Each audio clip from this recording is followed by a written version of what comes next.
Universe நேயர்களுக்கு எனது அன்பான வணக்கத்தை தெரிவித்துக் கொள்கிறேன் தோழர்களே. தோழர் விடுதலை சிறுத்தைகளின் கட்சி தலைவர் திருமாவளவன் அவர்கள் ஒரு செய்தியை பேசினது ரொம்ப விவாதத்துக்குரிய செயலாக போயிடுச்சு. எம்ஜிஆர் அவர்களுடைய வருகைக்கு பிறகு திராவிட இயக்கத்திற்குள் பார்ப்பனர்களின் ஆதிக்கம் மேலோங்கி விட்டது அப்படிங்கிற ஒரு கருத்தை திருமாவளவன் பேசுகிறார். இது சரியா? இது தவறா? இது மறுநாள் செய்திகளில் எல்லாம் ஊடகத்தில் அச்சாகி வெளியாகி ஒரு பெரிய விவாதத்தை கிளப்பிவிட்டு தொலைக்காட்சிகளில் விவாதம் நடத்தக்கூடிய பொருளாகிவிட்டது. அப்போது பிராமணியம் உருவாகுவதற்கு எம்ஜிஆர் துணையாக இருந்தாரா, ஜெயலலிதா இதற்கு துணையாக இருந்தாரா அப்படிங்கிறதான் இப்போ விவாதம். இப்போ நான் சொல்கிறேன், எம்ஜிஆர் அவர்கள் திராவிட இயக்கத்துக்கு எதிரானவரா? அப்போது நீங்கள் சொல்ல வர்றது, முதல்ல திருமாவளவன் அவர்கள் யார் அதை முதல்ல நீங்கள் நல்லா தெரிஞ்சுக்கணும். திருமாவளவன் அவர்கள் தாழ்த்தப்பட்ட சமுதாயத்தில் பிறந்து தாழ்த்தப்பட்ட சமுதாய மக்களுக்காக ஒரு அமைப்பினை உருவாக்கி தாழ்த்தப்பட்ட மக்களுக்காகவே அவர் ஒரு அரசியல் கட்சியை உருவாக்கி இன்றைக்கி பொதுத்தளத்தில் பயன்படுத்துகிறார். இதுதான் உண்மையானது. இதில் எந்த மாற்று கருத்தும் கிடையாது. பாட்டாளி மக்கள் கட்சி எப்படி வன்னியர் சங்கத்துக்கான ஒரு அமைப்பை உருவாக்கி அந்த வன்னியர் சங்கத்தின் மூலமாக அவர்கள் நலனுக்காக போராடி இடஒதுக்கீடுக்கு கேட்டு மரங்களை வெட்டி போட்டு எம்ஜிஆர் ஆட்சி காலத்தில் ஒரு மாபெரும் புரட்சியினை நடத்தி அதற்கு பிறகு ஒரு கட்சியை ஆரம்பித்து அவர் சமதளத்திற்கு வந்தார். இது ரெண்டும் ஒன்று. இதில் எந்த மாற்று கருத்தும் கிடையாது. இப்போது விடுதலை சிறுத்தைகள் கட்சிக்கும் திராவிட இயக்கத்திற்கும் எந்த விதமான தொடர்பு கிடையாது. அவர் சுயமாக விடுதலை சிறுத்தை கட்சியை ஆரம்பித்தார், சுயமாக இயங்குகிறார். அவருடைய சமூக நலன் இப்பொழுது திராவிட இயக்கத்தின் நலன் என்று பேசுவதற்கு அவருக்கு விருப்பம் இருக்கிறதோ இல்லையோ, ஆனால் அவர் கட்சியினை சேர்ந்திருக்கக்கூடிய இன்னொரு எம்பி இருக்கார் இல்லையா, ரவிக்குமார், அவருடைய எழுத்துக்களை பார்த்தால் ரொம்ப கூர்மையாக ஆராய்ந்து பார்த்தால் இப்போயும் தெரியும் திராவிட இயக்கத்துக்கு எதிராக எழுதுவார். அதில் எந்த மாற்று கருத்துமே கிடையாது. ஏன்னா வார்ப்பு அப்படி, இதில் மாற்று கருத்தே கிடையாது. அது பேசணும்னா அது எப்படி வேணாலும் நம்ம பேசலாம். மறுமலர்ச்சி திமுகவின் சார்பாக தலித்திய இயக்கங்களுக்கு எதிரானதா திருமாவளவன் சொல்வது உண்மையா என்கின்ற தலைப்பிலே ஒரு தனி புத்தகமே வெளியிட்டிருக்கிறார் காணா திருநாவுக்கரசு.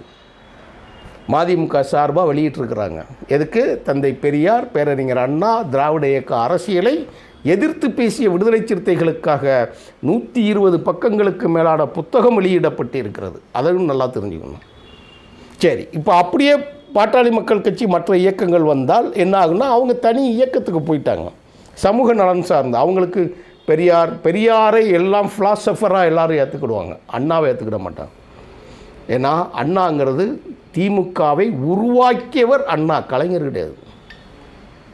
திராவிட முன்னேற்றக் கழகம் என்கின்ற பெயரை வைத்தது பேரறிஞர் அண்ணா. அவர் கஷ்டப்பட்டு, அவர் பாடுபட்டு, அவர் பேசி ஊட்டி வளர்த்த கட்சி அது. அந்த கட்சியில் ஒரு ஆள். அப்போ திமுகவை உருவாக்கியவர் அண்ணா என்கின்ற தலைப்பு இருக்கிறதுனால அண்ணாவை யாரும் உள்ளே கொண்டு வர மாட்டாங்க, அப்படியே போயிடுவாங்க. இப்போ இன்றைக்கி ஆரம்பிச்சிருக்கக்கூடிய விஜய் என்ன செய்வார்னா, பெரியார் எடுத்துக்கிடுவாங்க, அண்ணாவை எடுத்துக்கிட மாட்டாங்க. ஆனால் காமராஜர் எடுத்துக்கிடுவாங்க. அதில் பெரிய விவாதங்கள் இருக்குது, அதை நம்ம தனியாக வச்சுக்கிடுவோம். சரியா? அப்படி போகும்போது அவர் எம்ஜிஆர் பார்ப்பனியர்களை உள்ளே கொண்டு வருவதற்கு அப்படி எப்படி அனுமதித்தாருங்கிறதுனா நீங்கள் வரலாறை கொஞ்சம் பின்னாடி பார்க்கணும். கடைசியில் திருமாவளவன் மறுநாள் கூட்டத்தில் என் பேச்சு திரித்து பேசப்பட்டு விட்டது, நான் அந்த அர்த்தத்தில் சொல்லவில்லை, எம்ஜிஆர் அவர்கள் மீதும் ஜெயலலிதா அம்மா அவர்கள் மீதும், அவர் சொன்ன வார்த்தை, ஜெயலலிதா அம்மா அவர்கள் மீதும் எனக்கு எந்த விதமான குறைத்த மதிப்பீடு, அவர்களை தாண்டி நான் ஒன்றும் பெரியவன் அல்ல எப்படின்னு அவர் பேசிட்டார். மறுநாளே அதை ஊதிட்டார். ஆனால் இன்றைக்கி நம்ம டிவியில் எல்லா வாதங்களை கொண்டு வந்துட்டாங்க. இப்போ என்னாச்சு? அப்போது பெரியார் ஊட்டி வளர்த்த திராவிட இயக்கத்தில் பார்ப்பனர்களை கொண்டு வருவதற்கு எம்ஜிஆர் தான் காரணமா? இப்போ கலைஞர் குடும்பத்தில் எத்தனை பார்ப்பன பெண்கள் திருமணம் முடிச்சு இருக்கிறாங்கன்னு பார்த்தா, முரசொலிமாறன் குடும்பத்தில் எத்தனை பார்ப்பனிய பெண்கள் உள்ளே வந்திருக்காங்கன்னு கேட்டால், அப்போது திமுகவில் எஸ்வி சேகரை கட்சியில் சேர்த்து மயிலாப்பூர் தொகுதியெல்லாம் கொண்டு போய் கொடுத்து போட்டியிட வச்சோமே, அதை எப்படி நம்ம சொல்கிறது? அதிமுகவில் இன்றைக்கி இருக்கக்கூடிய இதே எஸ்வி சேகரை கொண்டு போய் அங்கே போய் சேர்த்தாங்களே, அதுகளை நம்ம எப்படி பேசுகிறது? நீங்கள் அதிமுகவை புறக்கணித்து எடுத்துகிட்டு நீங்கள் கலைஞர் ப்ளஸ் திமுக ஈக்குவல் அப்படின்னு சொல்லி நீங்கள் பேசுனீங்கன்னா இதெல்லாம் நம்ம பேசித்தான் ஆகணும். இதிலிருந்து நம்ம வெளியே போகவே முடியாது. அப்போ இன்றைக்கி வந்து அன்னைக்கு 72 வந்து கட்சியை விட்டு விலகிய போது 77 எம்ஜிஆர் ஆட்சி அமைத்த போது எல்லாரும் பல கட்சிகளிலிருந்து எல்லாம் வந்து அதிகாரம் எங்கே இருக்குதோ அங்கே பலாப்பழத்தை நோக்கி ஈக்கள் வருவதைப் போல வருவாங்க. அன்னைக்கு காலகட்டம் என்ன, அது ரொம்ப முக்கியமானது. பேரறிஞர் அண்ணா இயக்கத்தை தோற்றுவித்தது 1949 செப்டம்பர் 17 தான் தி.நகர் ராபின்சன் பூங்காவில் துவங்குறார் அவர்.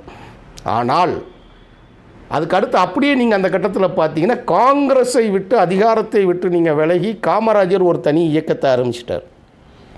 இந்தியாவின் கவர்னர் ஜெனரலாக இருந்த ராஜாஜி ஒரு தனி கட்சி ஆரம்பித்து அவர் தனியாக இருக்கார். இந்த தமிழ்நாட்டில் வந்து ஒரு பெரிய தலைவர்கள்.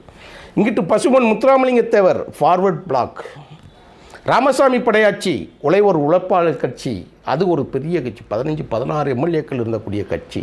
இந்த கட்சியெல்லாம் அப்படியே கொண்டு வந்து அண்ணா இணைச்சி கொண்டு வந்து ஒரு இதில் வந்துருந்தார்.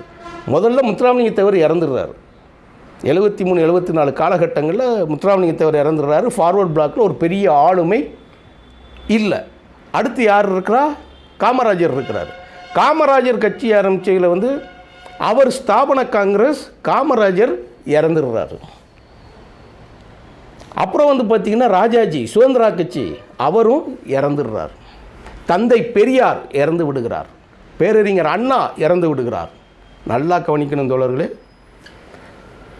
67க்கு பிறகு தேவர் இறந்துடுறாரு, அண்ணா இறந்துடுறாங்க, அப்புறம் ராஜாஜி இறக்குறாரு, பெரியார் இறக்குறாரு, காமராஜர் இறந்துடுறாரு.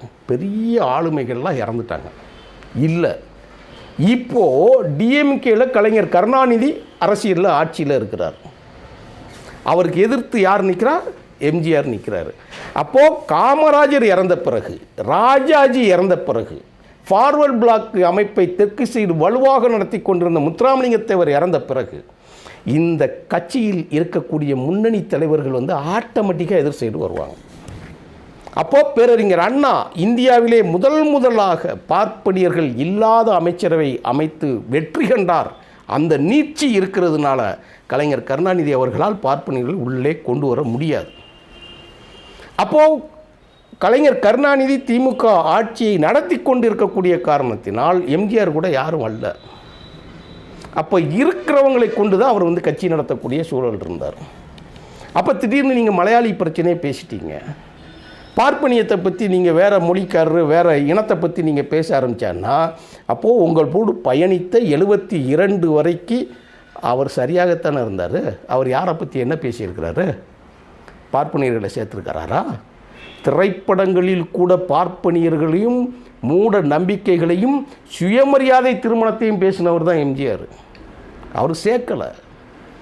ஹண்டே சுதந்திரா காங்கிரஸுக்கு பிறகு ராஜாஜி இறந்த பிறகு அதிமுகவுக்கு வந்து சேர்ந்த பிறகு ஆசிரியர் வீரமணி அவர்களை அலைக்கழித்தார் பள்ளிக்கூட லைசன்ஸ் விஷயமானு சொல்லும்போது திருச்சி சவுந்தரராஜனை அழைத்து வந்து 2 பேரையும் கையை பிடித்து கொடுத்து, பார்ப்பனராகிய நீங்கள் உங்கள் தனிப்பட்ட முரண்பாடால் பெரியார் கல்லூரிக்கு கிடக்கக்கூடிய அந்த பெர்மிஷனை கொடுக்க விடாமல் தடுத்து வைத்திருக்கதாக திருச்சி சவுந்தரராஜன் குற்றம் சாட்டுகிறார். இது உண்மையா இல்லையா என்று சொல்லிவிட்டு அடுத்த 2 மணி நேரத்தில் அதற்கான ஒப்புதல் கடிதத்தோடு நீங்கள் கொடுத்து விட்டு வர வேண்டும் என்று சொன்னார். அவரை போய் நீங்கள் எப்படி சொல்ல முடியும்? சரி, ஜெயலலிதா வந்தாங்க, ஜெயலலிதா எங்கேருந்தோ வந்தாங்க, ஜானகி அம்மா இருந்தாங்க. நான் ரொம்ப தெளிவாக ஒரு விஷயம் நான் சொல்கிறேன். எம்ஜிஆர் யாரையும் வாரிசுன்னு பாக்கியராஜா அறிவித்தார், கலைத்துறை வாரிசான்னு சொல்லி. அரசியல் வாரிசாக யாரையும் அவர் அறிவிக்கலாம். திமுகவில் அப்படித்தான் நடக்கா? அடுத்த வாரிசு கரெக்டாக நம்ம செட் பண்ணி வச்சுட்டோம் இல்லையா? ஏன்னா மிக பிரம்மாண்டமான சொத்துக்கள் இருக்கக்கூடிய அறக்கட்டளை இருக்கக்கூடிய ஒன்று. அமௌண்டெல்லாம் நம்ம வாயால் சொல்லக்கூடாது, கற்பனை கெட்டாத. அது ஒரு தேர்தல் நிதியாகவே 500 கோடி 600 கோடி 1000 கோடின்னு அவங்க தாண்டக்கூடிய கட்சிகளில் இருக்கிற அறக்கட்டளை நீங்கள் யார்கிட்ட கொடுத்தாங்க? எம்ஜிஆர் அப்படியா? தன்னுடைய சொத்துக்கள் அனைத்தையும் கட்சி அலுவலகம் முதற்கொண்டு எல்லாத்தையுமே வந்து அந்த கட்சிக்கே அவர் வந்து கொடுத்துட்டு போயிட்டார். வாரிசுன்னு அறிவிக்கலையே. நாவலர் தானே முதலமைச்சராக இருந்தார். அதுக்கு பிறகு ஜானகி அம்மா வராங்க. அதுக்கு பிறகு ஜானகி வெர்சஸ் ஜெயலலிதா. இன்றைக்கி எப்படி ஒன்றிய அரசாங்கத்தோட பார்ப்பனியம் தலையிட்டு எப்படி கசக்கி பிழிகிறதோ அதே போல தான் அன்றைக்கு எம்ஜிஆர் மறைவுக்கு பிறகும் இருந்தது. ஆனால் எம்ஜிஆர் அவரோடு திராவிட இயக்கத்தில் பயணித்த மூத்த தலைவர்கள் யாரும் வரவில்லை என்கின்ற காரணத்தினால் அவரோடு இருக்கிறவர்களை கொண்டு ஆட்சி அமைக்க கட்சி நடத்த வேண்டிய போராட்டமானது. தாக்கு பிடிக்க முடியாத அரசியல்.